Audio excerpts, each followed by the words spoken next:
സുഗമോദേവി സീരിയലിൻ്റെ പുതിയൊരു എപ്പിസോഡിൻ്റെ പ്രമറി വിശേഷങ്ങളിലേക്ക് എല്ലാവർക്കും സ്വാഗതം. അങ്ങനെ നമ്മളുടെ നന്ദൻ പറയുന്നതിന് തിരിച്ച് നല്ല മറുപടി തന്നെ ദേവിക കൊടുക്കുന്നുണ്ട്. എന്നെ എപ്പോൾ അപമാനിച്ചാലും ഞാനതെല്ലാം കേട്ട് നിൽക്കുന്നൊന്നും നന്ദു വിചാരിക്കേണ്ട, എനിക്കും ഒരു വ്യക്തിത്വം ഉണ്ടെന്ന് തന്നെ നമ്മളുടെ ദേവിക പറയുന്നുണ്ട്. ആ സമയത്ത് നന്ദനക്കാണെങ്കിൽ അത് കേട്ടിട്ട് ഒട്ടും ഇഷ്ടപ്പെടുന്നില്ല.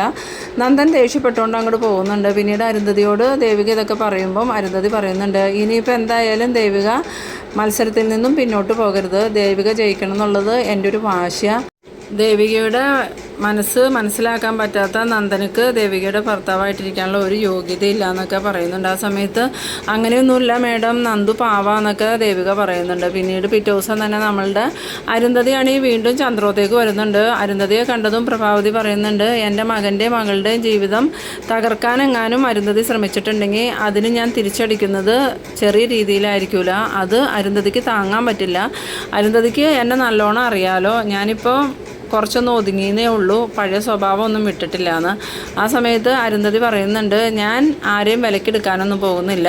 ഇപ്പോൾ ദേവിക എൻ്റെ നോമിനിയാണ്, ഞാനാണ് ദേവികയ്ക്ക് വേണ്ടി പണം ചിലവാക്കാൻ പോകുന്നതും അതുപോലെ ദേവികയ്ക്ക് വേണ്ടി പ്രവർത്തിക്കാൻ പോകുന്നതും. എനിക്ക് 100% ഉറപ്പുണ്ട് ദേവിക ഈ മത്സരത്തിൽ ജയിക്കുമെന്നും അടുത്ത MLA ആവുമെന്നും. അതുകൊണ്ട് തന്നെ ഇനിയിപ്പോൾ മരുമോളാണ് MLA ആവാൻ പോണേന്നോർത്ത് നിങ്ങൾ സന്തോഷിക്കുകയൊന്നും വേണ്ട. ദേവിക വിജയിച്ചു കഴിഞ്ഞാൽ ദേവിക ഞാൻ പറയുന്നത് പോലെ മുന്നോട്ട് പോവുള്ളൂ എന്ന്. ഈ സമയത്ത് നമ്മളുടെ പ്രഭാവതിക്കാണെങ്കിൽ എന്ത് പറയണമെന്ന് അറിയില്ല. പിന്നീട് പ്രഭാവതിയെടുത്ത് ഭാർഗവി വരുന്നുണ്ട്. ഭാർഗവിയോട് പ്രഭാവതി കാര്യങ്ങളൊക്കെ പറയുമ്പം ഭാർഗവി പറയുന്നുണ്ട്, നമുക്ക് വേണ്ട കുഞ്ഞെ, ആ അരുന്ധതിയുടെ ഔദാര്യത്തിൽ കിട്ടുന്ന സീറ്റൊന്നും നമുക്ക് വേണ്ട, എന്തായാലും ദേവിമോളെ വിളിച്ചിട്ട് മോള് പറ അതിൽ നിന്ന് ഒഴിയാൻ, ഇനിയിപ്പോൾ മത്സരിക്കാനൊന്നും നിൽക്കണ്ടെന്ന് തന്നെ പറഞ്ഞില്ലേ എന്ന് പറയുന്നു. ആ സമയത്ത് പ്രഭാവതി പറയുന്നുണ്ട്, ഞാനിപ്പോൾ എങ്ങനെ പറയും ഭാർഗവി, സിദ്ധു അല്ലേ ദേവിമോളെ നിർബന്ധിച്ച് സ്ഥാനാർത്ഥിയാക്കിയത്, ഇനിയിപ്പോൾ ഞാൻ ഒഴിയണമെന്ന് പറഞ്ഞാൽ അത് സിദ്ധുവിന് ബുദ്ധിമുട്ടാവില്ലേ എന്ന് പറയുമ്പം ഭാർഗവി പറയുന്നുണ്ട്, പ്രഭകുഞ്ഞ് ഇത് പറഞ്ഞില്ലെങ്കിലാണ് കൂടുതൽ പ്രശ്നങ്ങൾ ഉണ്ടാകാൻ പോകുന്നത്.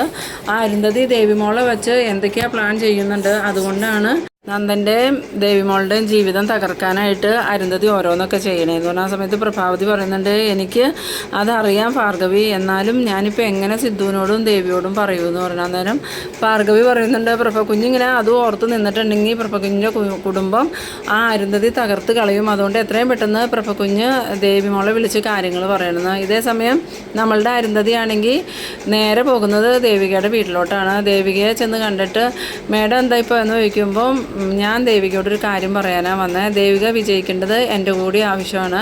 ഞാൻ കഴിഞ്ഞ ദിവസം ദേവികയോട് പറഞ്ഞിരുന്നില്ലേ എനിക്കൊരു വലിയ ശത്രു ഇവിടെ ഉണ്ടെന്ന്, ആ ശത്രുവിനെ തകർക്കാൻ ദേവിക ജയിച്ചേ മതിയാവൂ.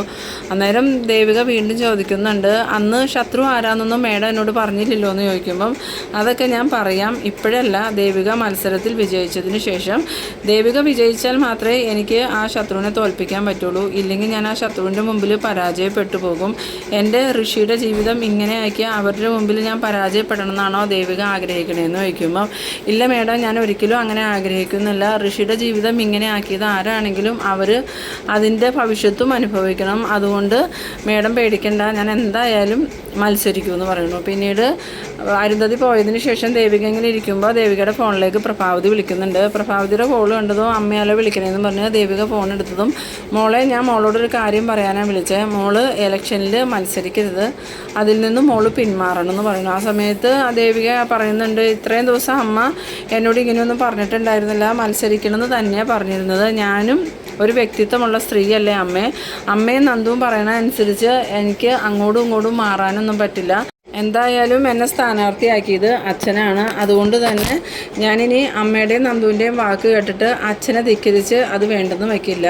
ഞാനും ഒരു വ്യക്തിത്വമുള്ള സ്ത്രീയല്ലേ, എനിക്കുമുണ്ട് എൻ്റേതായ വ്യക്തിത്വം, അതുകൊണ്ട് അമ്മയുടെയും നന്ദുവിൻ്റെയും വാക്ക് കേട്ട് ഞാനത് വേണ്ടെന്ന് വയ്ക്കില്ല, ഞാൻ ഉറപ്പായിട്ടും മത്സരിക്കും അമ്മയെന്ന് പറയുന്നു. അത് കേട്ടത് നമ്മളുടെ പ്രഭാവതിക്കാണെങ്കിൽ കേട്ടത് വിശ്വസിക്കാനേ പറ്റുന്നില്ല.